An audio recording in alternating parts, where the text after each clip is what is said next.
देश में ईद उल अजहा का पर्व मनाया जा रहा है। बकरीद पर दिल्ली की जामा मस्जिद में लोगों ने नमाज अदा की और खुदा से चैन की दुआएं मांगी। जामा मस्जिद में बड़ी संख्या में भीड़ देखी गई। नमाज के बाद लोग एक दूसरे के गले मिले और बकरीद की मुबारकबाद दी। मुस्लिम समाज के घरों में पर्व को लेकर खासा उत्साह देखने को मिल रहा है। बच्चों से लेकर बुजुर्ग तक पर्व की खुशियां मना रहे हैं। इस्लाम धर्म के प्रमुख त्योहारों में से एक बकरीद के ईद उल अजहा भी कहा जाता है।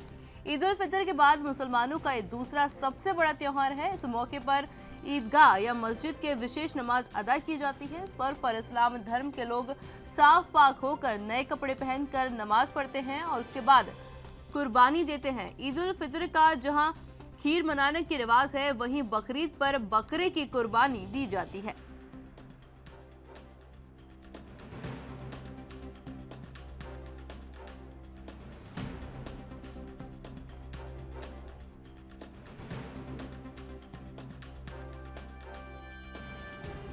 जी, मैं हिंदुस्तान कई मरतबा पहले आ चुका हूँ। जामा मस्जिद का भी ज़ियारत किया है, लेकिन ये पहले ईद है, जामा बात है। और इंशाल्लाह हमको उम्मीद दिलाने की बात है कि अभी तक इस्लाम ज़िंदा है हिंदुस्तान में। इंशाल्लाह मुसलमान बड़े जमात में जमा होते हैं। अल्हम्दुलिल्लाह कोई परेशानी नहीं होती है, ईद पढ़ने में भी कोई परेशानी नहीं होती है। अल्हम्दुलिल्लाह हमारे पास आज़ादी है कि ईद पढ़ सकते हैं। कई मुल्क है दुनिया में ईद ही नहीं पढ़ सकते हैं या पाबंदियाँ है। हमारा अमेरिका में भी यानी कितने लोग जमा हो सकते हैं एक जगह में, उसमें पाबंदियाँ है। यानी पहले से इजाज़त मिलने पड़ते हैं, ये लेने पड़ते हैं, ये लेने पड़ते हैं, तो मुश्किल होते हैं। तो इतने बड़े जमात आम तौर पर जमा नहीं होते हैं। तो अल्हम्दुलिल्लाह ये यहाँ ईद पढ़ने में मैं कह सकता हूँ कि अलग ही है। हिंदुस्तान का ईद जो होता है और अमेरिका का ईद दो अलग चीज़ है। यहाँ का ईद बहुत शानदार है, माशाल्लाह रूहानी है और माशाल्लाह बहुत दिलचस्प है।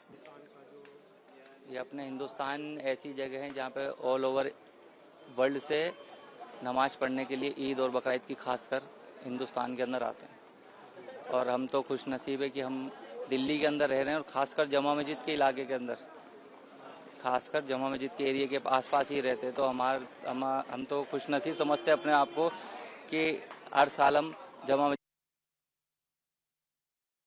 मध्य प्रदेश के भोपाल में दाऊदी बोहरा समाज ने अकीदत के साथ ईद उल अजहा पर्व मनाया। मस्जिद में विशेष नमाज अदा करने के बाद कुर्बानियां दी गई। लोगों ने गले मिलकर एक दूसरे को ईद की बधाइयां दी। ईद उल अजहा के मौके पर अलीगंज स्थित हैदरी मस्जिद में आमिल साहिब जौहरी शाकिर ने समाज के लोगों को विशेष नमाज अदा करवाई। साथ ही समाज के लोगों ने अपनी परिचित मित्रों और रिश्तेदारों के घर पर पहुंचकर ईद की मुबारकबाद दी। इससे पहले समाज की ओर से अदा की गई ईद उल अजहा की विशेष नमाज के दौरान शहर, प्रदेश और देश की खुशहाली के लिए दुआएं मांगी गई। इस शताब्दी में इस ईद उल अजहा ऐतिहासिक होगी, जिसमें जमा हो चुका इतवारों को दोनों दिन सामूहिक विशेष नमाज के साथ कबूल भी होगा।